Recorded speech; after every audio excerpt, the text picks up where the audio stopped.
So thank you everybody for coming today for the Substance Use and Misuse Prevention and Education webinar. We've got a number of highly qualified people who are going to present some information today to kind of give us some context about what's happening and some ideas on how we can address those things in our community. So we have a number of people online here and we really appreciate this. This is through the Indiana Coalition Network. So if you want to revisit or have someone else watch this webinar when we're done, we will be posting it. You do have to have a login though, so in order to get that login, your county needs to be onboarded, and we'll talk about that at the end of the presentation, because again, we don't want you to miss any of this. So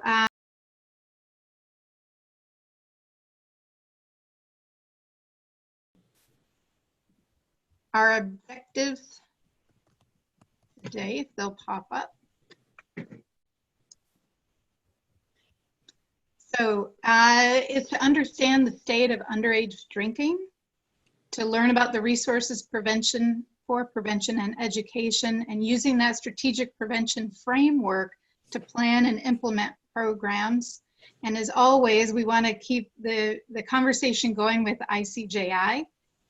We want to improve our networking opportunities, talk about communicating your events and activities and issues, and then really to talk about how the Indiana Coalition Network can help you do what you do best. And then finally, talk about upcoming webinars. What is it that you want to see covered? What would help you in the role that you're performing for your county? So today's presenters are Lisa Hutchinson, Bevan Van Bossenhove, I'm sorry, Bevan, if I butchered that, Corey Smith, Lori Crosdell, and Ali Lapitan. And we will give a little bio about each person when we get to their section. So Lisa is going to kick it off today. So Lisa has been the director of the Indiana Coalition to Reduce Underage Drinking since its inception in 1997. Seeing a need for addressing underage drinking in a college environment, she and colleagues started the Indiana Collegiate Action Network in 2002. She is also the vice president of prevention and advocacy at MHAI, where she has worked for 18 years and is a lobbyist working to keep alcohol a regulated product. So Lisa, I'm going to turn it over to you, and I will do my best to advance the screens here. Well, thank you everybody for inviting me to be on today. And I also will add to that that I'm the chair of Drug Free Boone County. So I totally understand all the challenges with LCCs and the reporting, and especially during this time, meetings and granting. So I totally can identify with all the struggles that we all have, especially now. But I wanted to just talk briefly about underage drinking. Of course, I could talk about underage drinking for hours because there's so much information, and that's been my life for the past 20 plus years, the prevention of, not promoting or participating in. But I asked people at a recent training I was doing to do a word cloud about underage drinking in their community and how they saw it. And I'm sorry, I have to apologize. My son has an e-learning day today and it's jazz band. So you're gonna hear his trumpet, and I'm very sorry about that, but we live in a small house and I can't get away from him. So when I asked people to talk about underage drinking, these are kind of the words that popped up. And I'm sure you've heard all of these in your community. It's a rite of passage. Everyone's doing it. There's nothing else to do here. Everyone's bored. It's, peer pressure. It's too available. The retailers are part of the problem. I think we all have heard these, and unfortunately they're all true. No matter where you live, you could live in New York City or Los Angeles, kids are going to still say there's nothing to do and they're bored. We do have some retailers who are not responsible and sell alcohol to minors. We do have parents who provide it and give it either knowingly or unknowingly.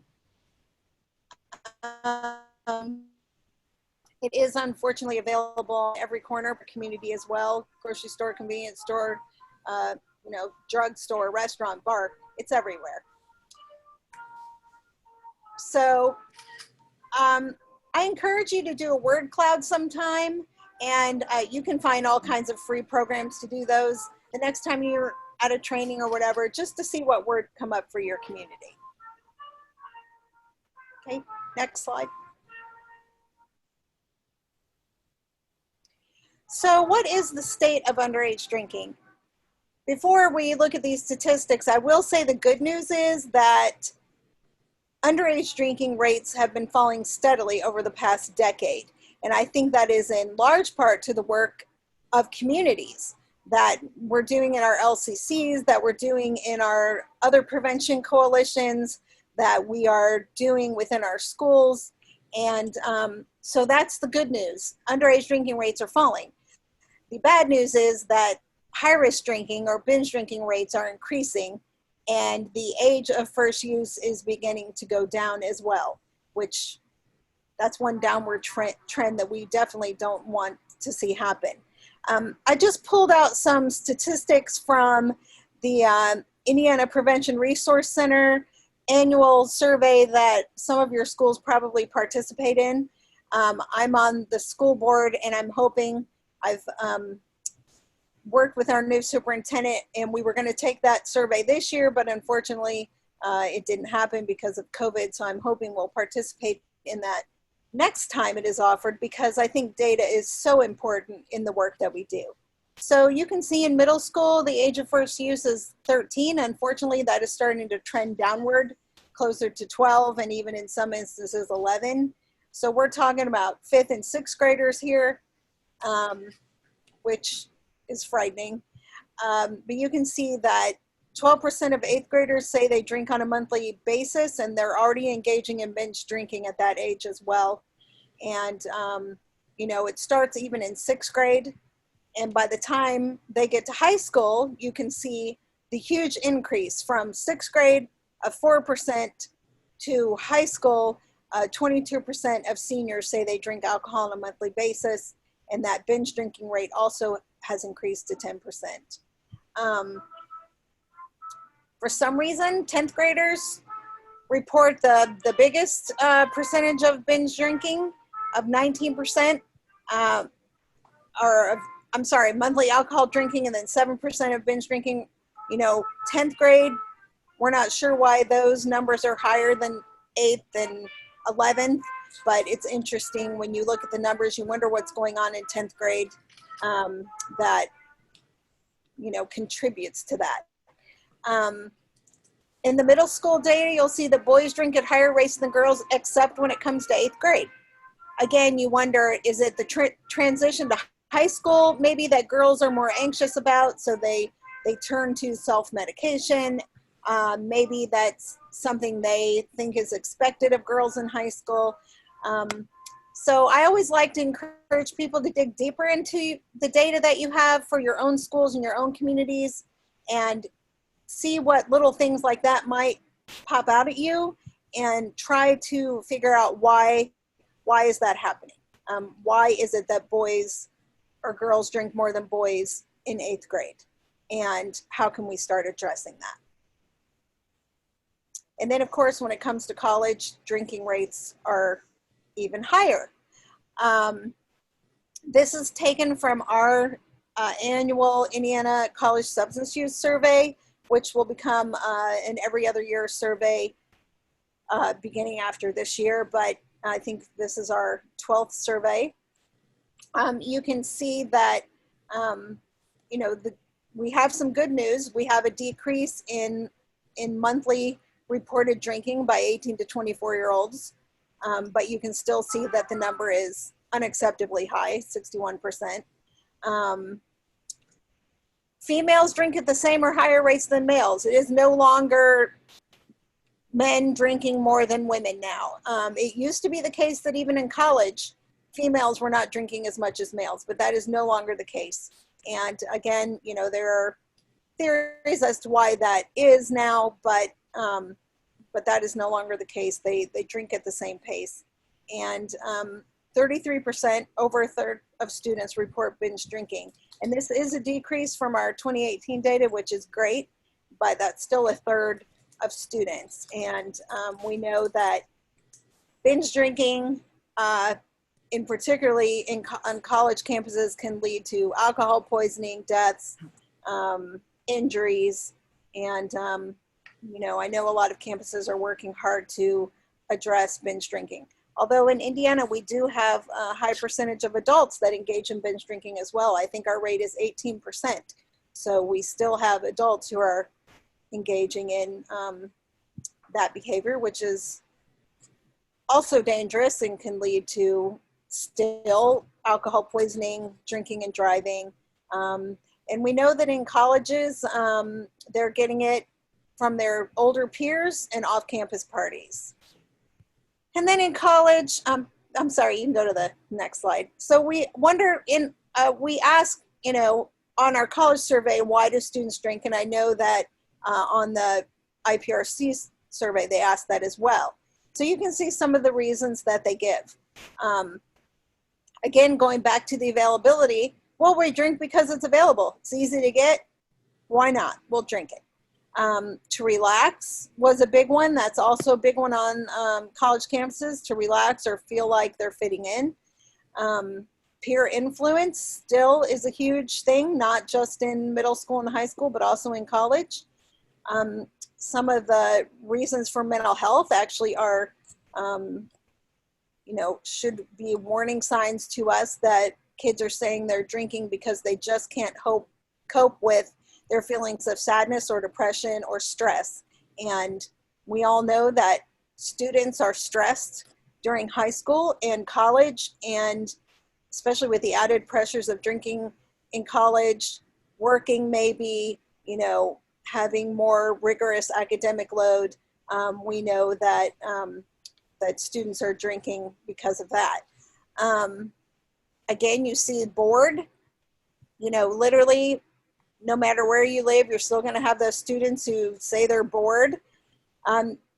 Also, we ask about whether or not, you know, students felt like they were addicted. And unfortunately, there are students in college who are already addicted to alcohol. And in fact, young people who drink in college aren't likely to have started in college, but have usually started drinking in high school. So that is why a lot of colleges, Purdue University, IU, IUPUI are the three that come to my mind because we work with them, have programs already in place for students in recovery at the age of 19, 20, 21.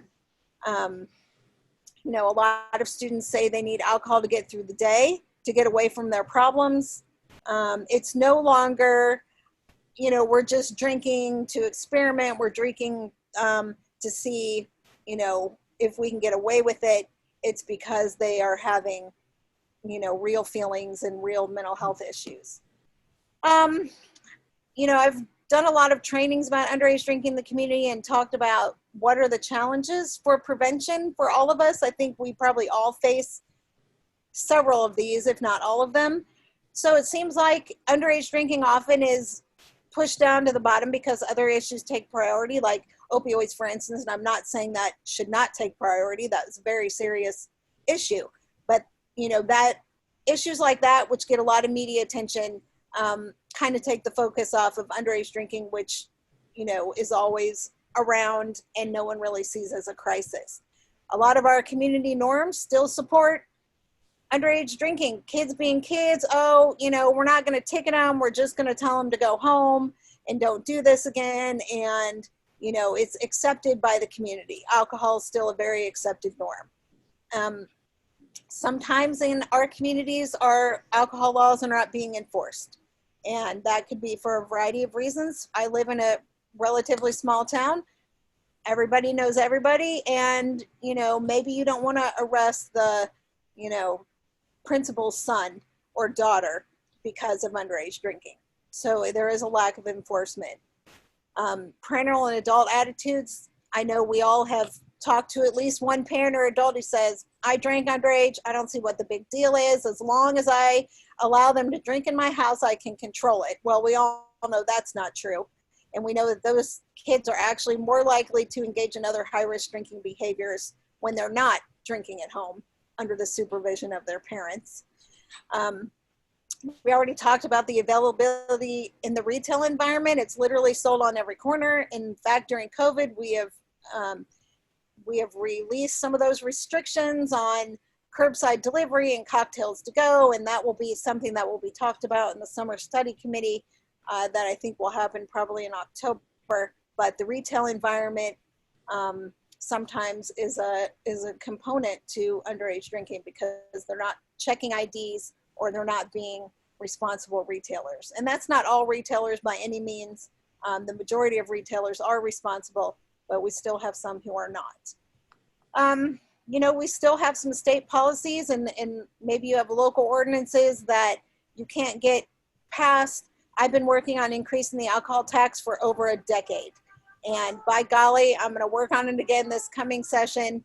And hopefully all of you will join me in that, you know, advocacy to increase the tax because we know it reduces underage drinking and adult high-risk drinking for that matter.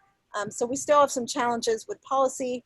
And then of course you always have the industry that has a lot of money, billions and billions of dollars, a lot of high-powered lobbyists, and you know, and I don't have billions and billions of dollars. I don't even have tens of dollars to put into advocacy efforts, and I certainly am not, you know, whining and dining legislators. So, you know, the alcohol industry sometimes agrees with the policies we try to pass in prevention for whatever reason it benefits them, but there's still a huge issue with the products that they create and market, and you know, the lack of responsibility in the industry.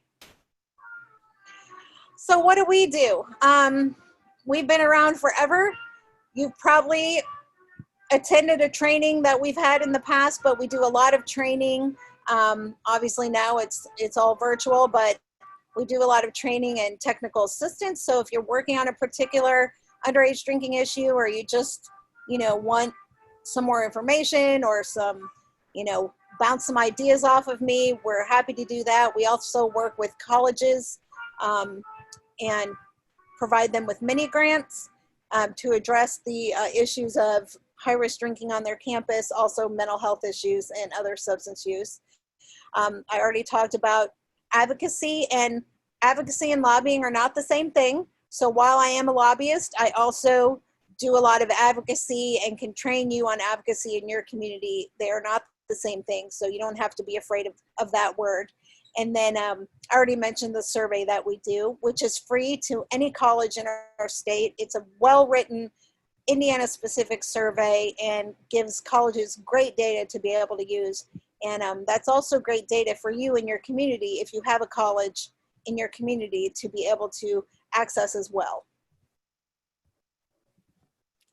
And here's how you can reach me. I am not working in my office right now, obviously, or you wouldn't be hearing the trumpet, but you can call me or email me, and I'm happy to work with you virtually. I will be going to Scott County in September and speaking at a meeting, so I can do that if you're still having in-person meetings and that's something, you know, you feel safe to do. But happy to meet with you virtually and help you out with any underage drinking related issues that you might be having.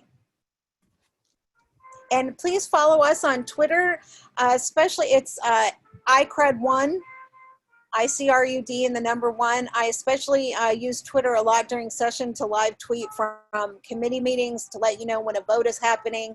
So if you're interested, particularly in policy, that's a good place to find us. And I also, you know, share a lot of good information and data there. And then we are also on Facebook, Indiana Collegiate Action Network, and Indiana Coalition to Reduce Underage Drinking.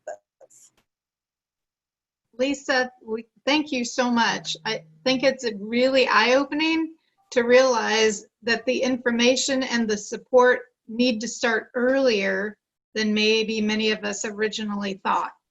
That middle school was a hard one. That's a hard one to swallow. Yeah. Yeah, it's pretty shocking when, you know, the data I was looking at recently shows that age of first use line trending downward.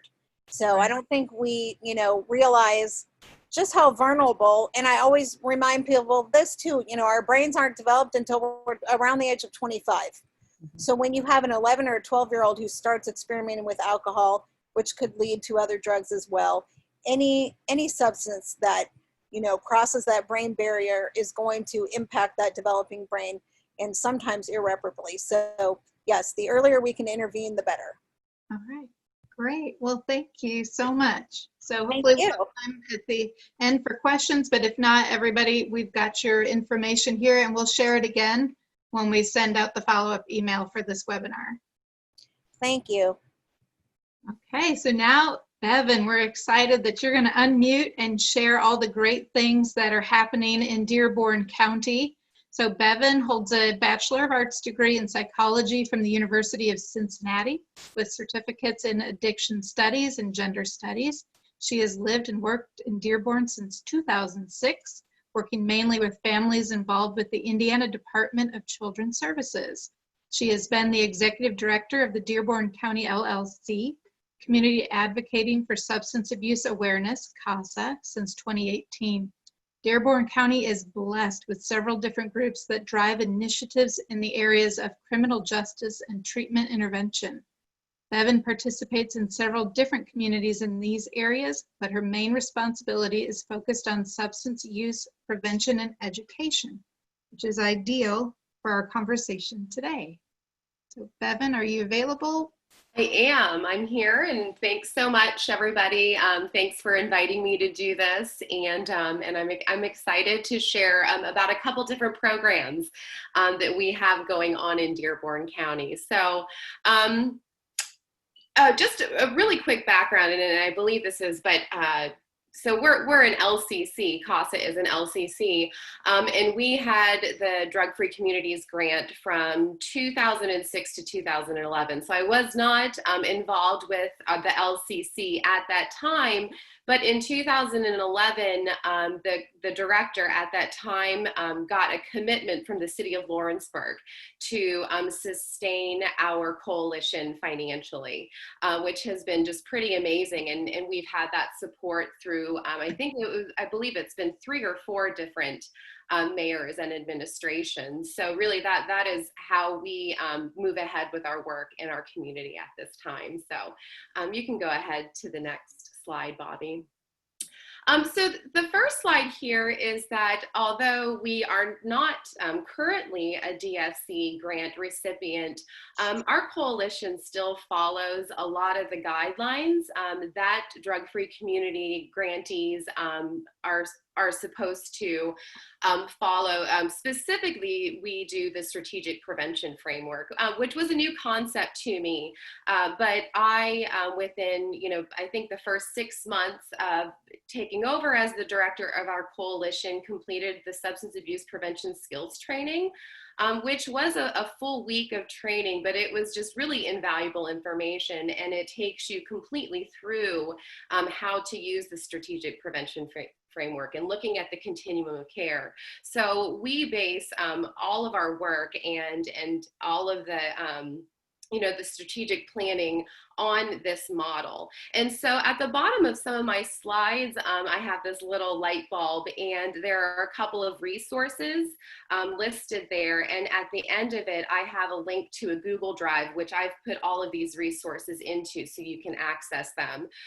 So I think that for the strategic prevention framework, even if you don't have time, because I know that so many of our LCCs in Indiana are running on volunteers or very part-time resources, and I totally get that. The CADCA offers these primers, and I have PDFs of every single primer that takes you through step by step every single one of the processes through the strategic prevention framework, and they're really easy to follow.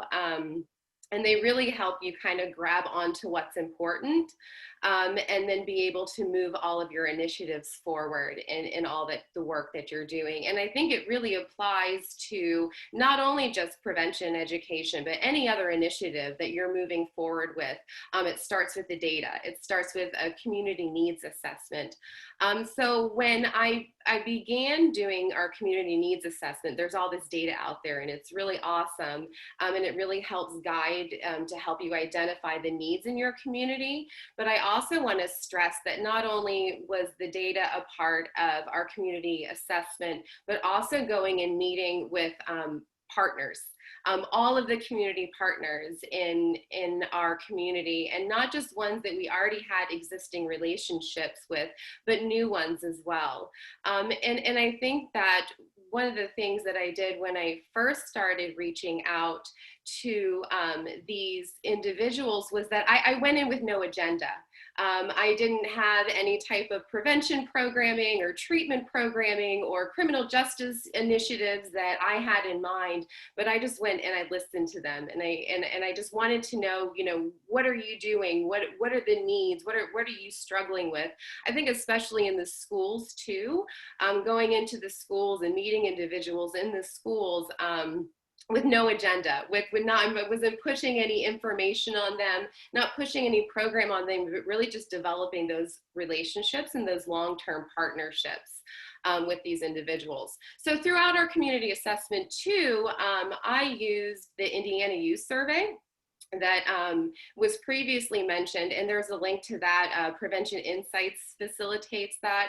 Hopefully, you know, maybe you've heard of it, or some of your schools are already involved in it. We have 3 different school districts in our county, and we had one school district that was taking it consistently.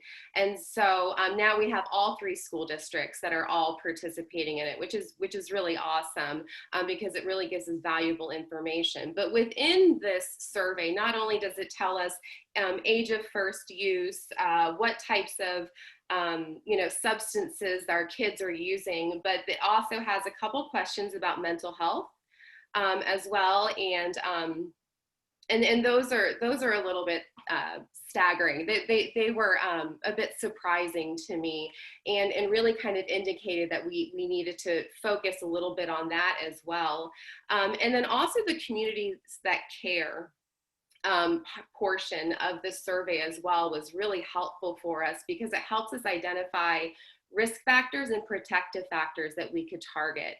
And being able to identify those really helped us move forward with finding programs that would be best fit for our community, and then also having the data to back it up.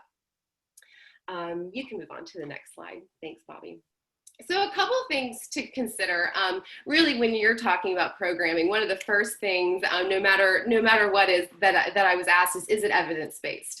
My boss is going to want to know if it's evidence-based, and I know that there's a lot of different programs out there, and so I think that that's something to take into consideration. And once again, at the bottom on the light bulb in the resources, I have a couple of different resources that you can use to find evidence-based programs. There's a DMHA evidence-based practice guide. There also is one from Prevention Insights as well that's included in the resources.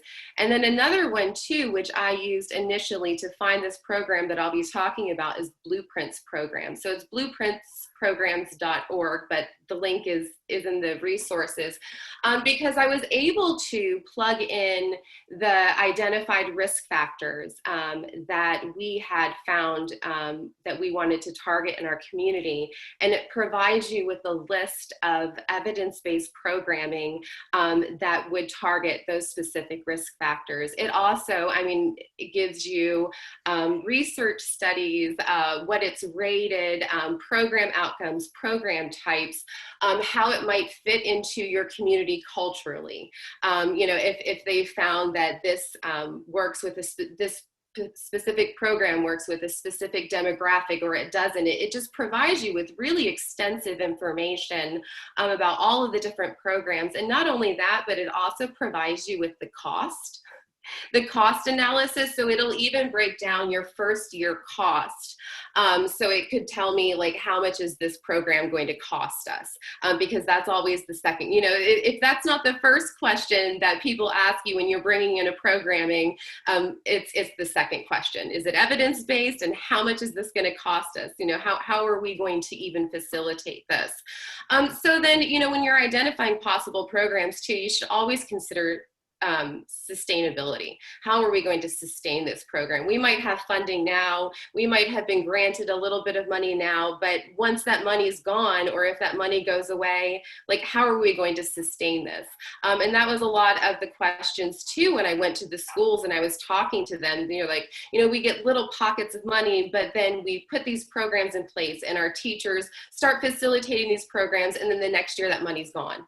And then they get really frustrated with that. So always consider that as well. And the CADCA primers has one specifically on sustainability, and it's really great, easy information to follow. And then the third point is, how are we going to evaluate our efforts?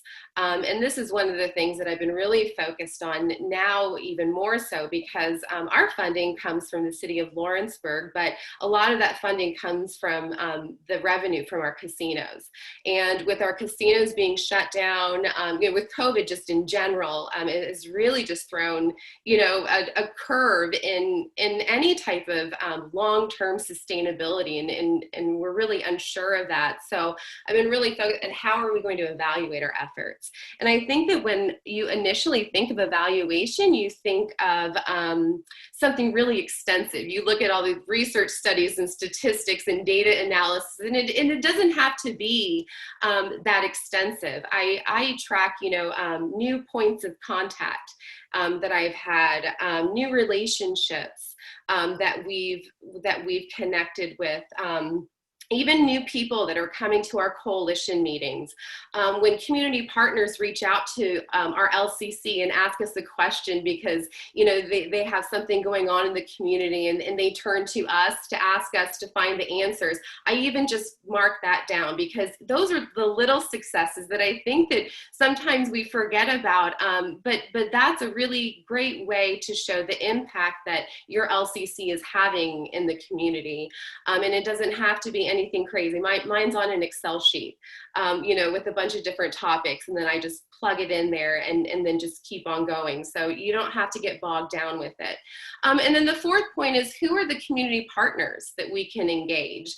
You know, we've identified that, you know, alcohol use is a problem, that antisocial, you know, attitudes and behaviors are a risk in our community, that it's acceptable, you know, the norms in our community make alcohol and drug use acceptable among the youth in our community. So who else is affected by this?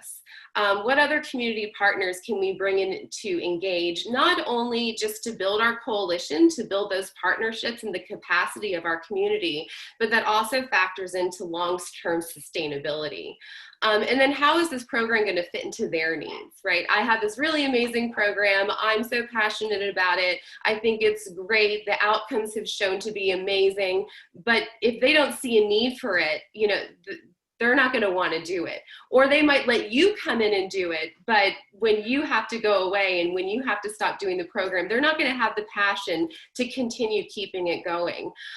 So, you know, how is this program going to fit into their needs? All right, I'm ready for the next slide, Bobby. So one of the programs that I'm really excited about is Bopfin Life Skills, and this was first introduced to me. I took actually the training for the elementary school program probably about a year and a half ago. It was through a grant in Ohio. I'm really close to the border in Dearborn County, so there's a coalition network in Ohio, and they had this offered, which is when I first was introduced to this. But Bopfin Life Skills is a classroom-based universal prevention program designed to prevent adolescent tobacco, alcohol, marijuana use, and violence. And so it's not only providing that alcohol and drug education, but it's providing effective social skills and self-management skills like communication, anxiety management. It decreases their motivation to use drugs and their vulnerability, to the social influence that support drug use. So many of the different components of this program fit into the needs that we identified within our community assessment. And one of the things too about Bopfin Life Skills is that it starts out in elementary. So you can start facilitating it in 3rd grade, and there are components that follow the youth all the way through, actually through a transitional program when they turn 18 and they're about to go off on their own. And then there's also a parent component as well. So it's a really, it's just a broad reaching program. And then also too on their website, you know, because when working with the schools, oftentimes, you know, substance use prevention education and the programs that the Department of Education are supporting are a little different, or the standards and the alignments are a little different. So Bopfin Life Skills actually also fits into the CASEL social emotional learning alignment. And then also it follows health education standards, Common Core standards, and then also the Indiana Health and Wellness standards as well. Oh, okay. I'm sorry, I'll hurry. So we can go on to the next slide. All right, I set a timer, but I wasn't following it. So, so I've taken so Bopfin Life Skills, you can bring in a trainer, but then actually during COVID, you can also do the training online. So I completed the training online as well, which keeps your costs down. And one of the things too about Bopfin Life Skills is that it's very cost effective. And there are several different analysis of that, not only on blueprints, but also just on their website that provides you with the information. So basically once you complete the training, and the training includes the pamphlet. So for the middle school, which is a little bit more extensive, it was about $500 for me to complete the training. But then the workbooks are about $5 per person. And so when you're looking at all these different prevention education programs, this is probably one of the cheapest and one of the most widely used programs. So let me see, Lori. Oh, I was going to say, do you want me to skip over the youth ambassadors or just do that very quickly? Maybe just if you, because I'd love to hear about it. Maybe you could save it for the announcements at the end. Sure. Okay. Yeah. Okay. All right. You can go to the next slide then, Bobby. Okay, so like I said before, the list of resources that I mentioned and a couple more too are in this Google Drive. You can also go to our website as well because there's other prevention items that we have on there. And then also the next slide has my email address. So I'd be happy to answer any type of questions that you have about this. I did the Substance Abuse Prevention Skills Training Program and then also a Coalition Academy. Just, you know, developing my skills as a coalition leader as well over the past year. It was a year program. So I have lots of resources that I would really be happy to share with you and discuss with you. And once again, thanks so much for giving me this time to share. And that's it. So. Thank you so much, Bevan. We are compressing a lot of information, so I think it's just like pressure on carbon. We're going to end up with some diamonds out of this. So we're going to quickly turn this over to Corey Smith from Indiana Criminal Justice Institute, the Behavioral Health Division, where he is the program manager. Hey everybody, thanks for being on this. This is actually quite awesome seeing everybody come together in this manner. So if you don't know who I am, my name is Corey Smith. I'm a program manager with the Behavioral Health Division of Indiana's Criminal Justice Institute. I've been with ICJI since about February of 2019. And my job, I'm actually responsible for 46 counties, overseeing 46 counties LCCs on the western half of the state. So I think most of you I've talked to in the past, or I think so for the most part from what I'm seeing on here. So, but upon coming into my position, the Behavioral Health Division, which used to be the Substance Abuse Division, we quickly realized that there was a lack of process, of infrastructure, and supportive communication channels to allow LCCs to effectively operate. Our initial objectives were to engage with LCC coordinators and understand how we can improve the process and how we can improve the overall enhancement of collaborative efforts, not just at the local level, but with our state partner agencies, which includes the Department of Mental Health and Addiction, as well as the Indiana State Department of Health. By collaborating with these partners, we were able to bring LCC's interests back to discussions that related to agencies' initiatives and policy implementations. Also, we implemented strategies to better understand the needs and concerns of local coordinating councils across the state, and how we could better align our efforts to fit those needs and concerns. We received a lot of feedback, and mostly that was through our annual LCC survey, as well as with the LCC regional focus groups that are conducted by our research division, which, by the way, I'm going to plug this in there. I believe this week, and last week and this week, they're doing those. So if you plan on participating or it's coming up, make sure you do so, because a lot of great things comes out of that we're able to utilize to help out with our future trajectory. So anyways, where was that? Basically, the biggest concern that we heard from those focus groups was really a lack of communication and a lack of responsiveness that the Behavioral Health Division had with LCCs. And that was a big thing that we wanted to change.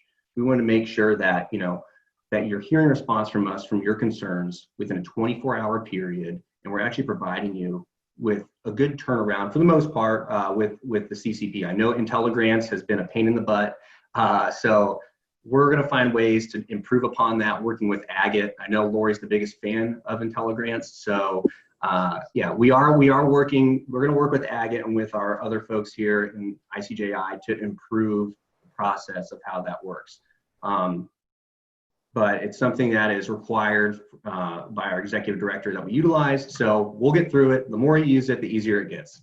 So just as we felt as important for us to engage with our state partner agencies, we feel that it's equally important for LCCs to engage with each other. One of those efforts to enhance LCC collaboration was part of our award with the state DFC fund.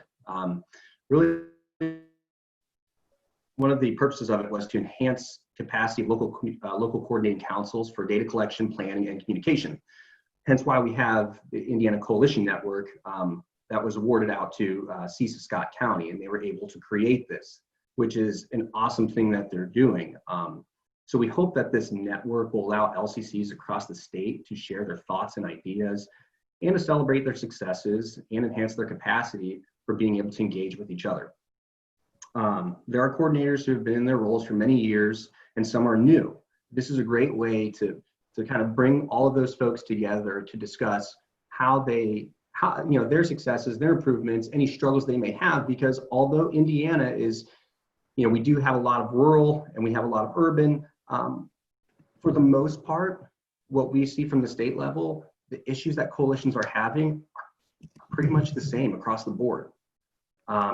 So hopefully for the ones that are successful, they can engage the ones that are having those struggles and help answer questions and help bring just a common channel of communication to each other. So, we hope that this collaboration through the Indiana Coalition Network will enhance those efforts to create healthier communities, which will lead to creating a healthier state of Indiana.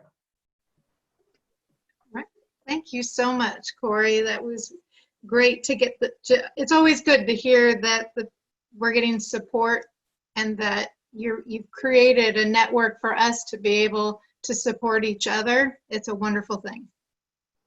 Thank you. Okay, so we appreciate everyone's time.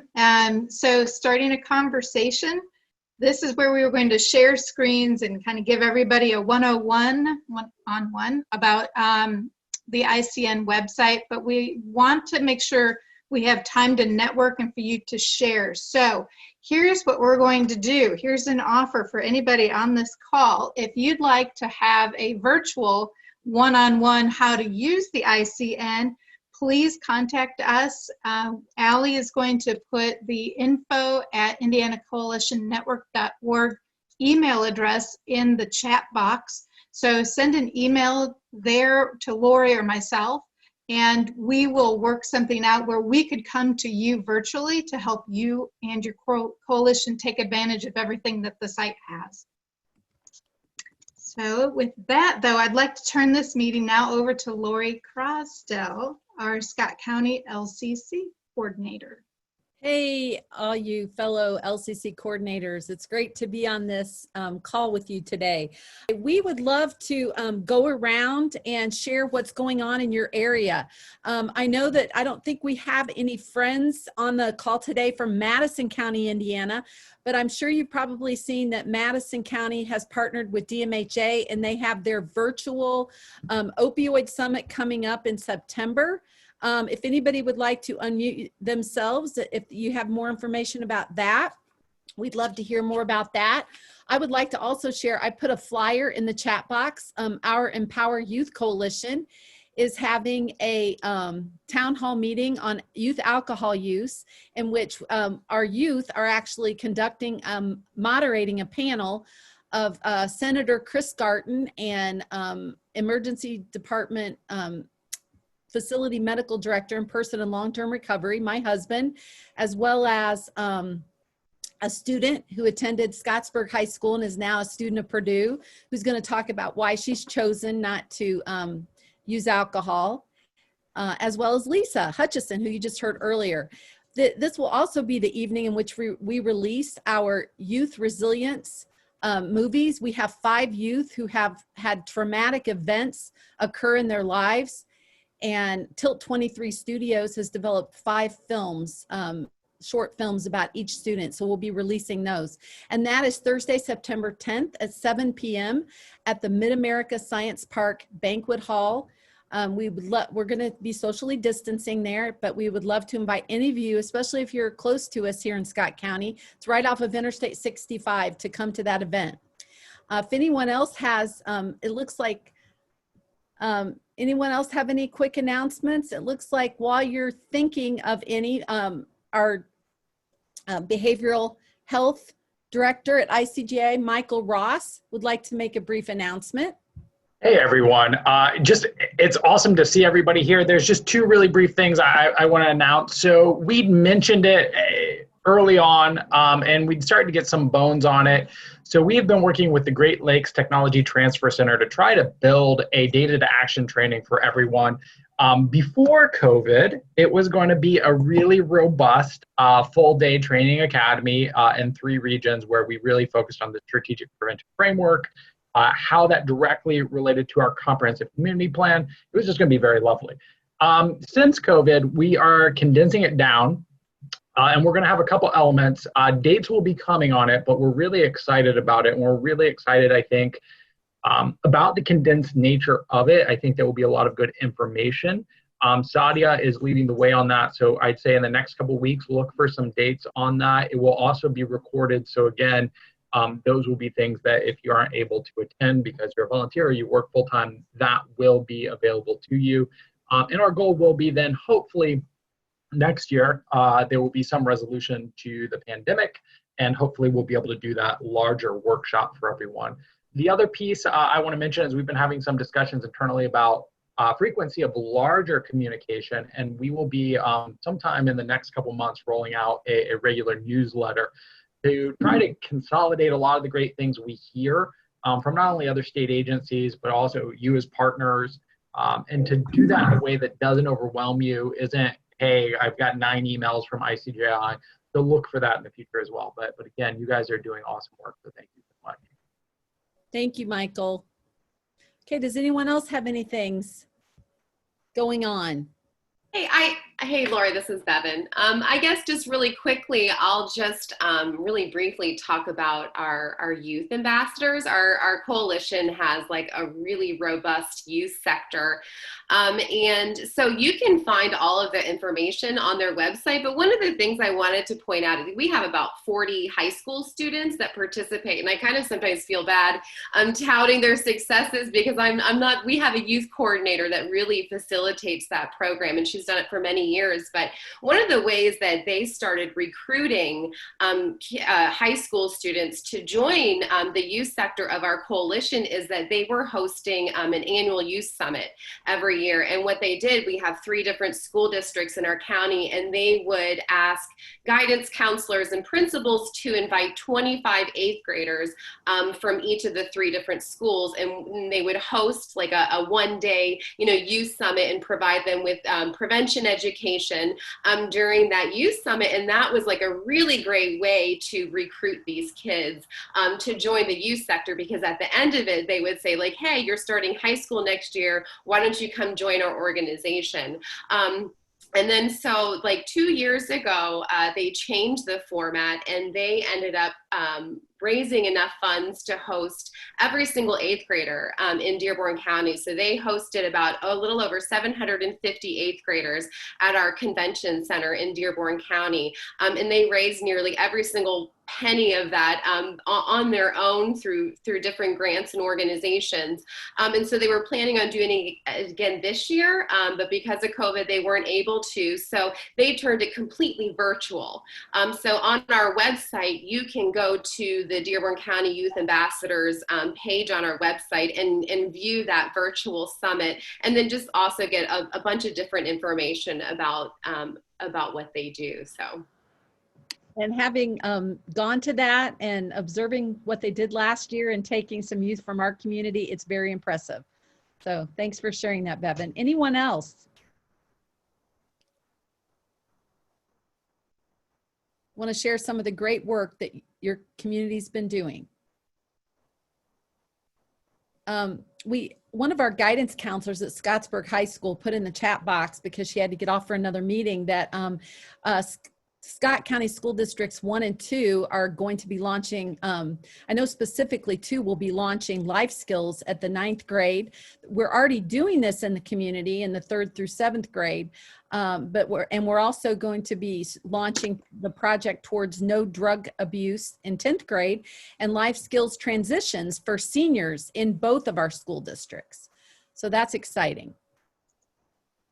That's through a prevention grant that we got through DMHA. Okay. Anyone else?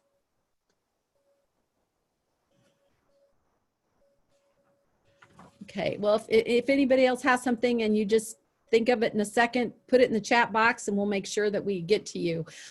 We wanted to ask also, are there any topics that you'd like us to cover in our upcoming webinars? Next month's webinar is going to be on September 24th, this same time, and our focus will be more on justice and law enforcement. I think we have a community who's going to talk about their Tox Away program. We're excited to hear about that and kind of how we've all had to take that in a different direction now with the DEA drug takebacks being canceled due to COVID. And then any other topics that you'd like us to cover. If you don't want to speak up, we are welcome to have you put those in the chat box as well. But we are certainly always looking for some new topics to cover in this platform. And we're running out of time, Lori, so it's time to call to action. Are you on board? Go for it. This is a list of counties that I'm showing have completed their onboard paperwork. So if you believe you have and you're not on the list, please get a hold of us. If you want to be onboarded but don't know how, again, just get a hold of us and we will help you through that process.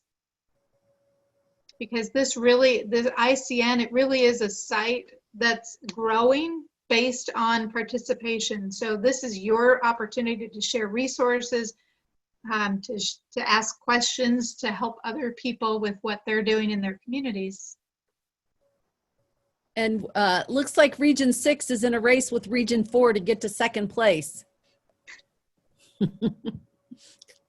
Come on, Region 6.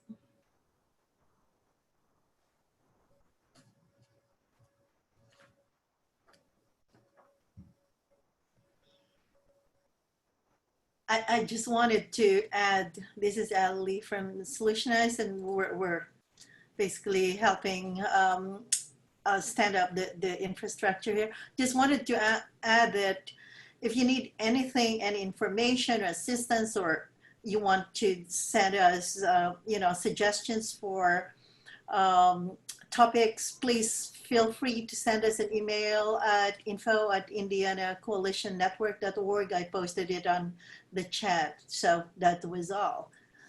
Okay.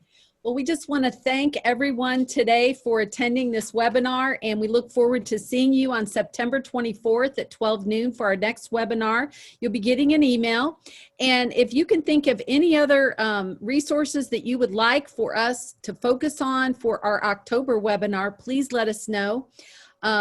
If you've got a contact of someone, please let us know. Most of you have my email address. I put it in the chat box for you. So we look forward to seeing you all again. This has been a wonderful turnout, and thank you so much for coming. Goodbye.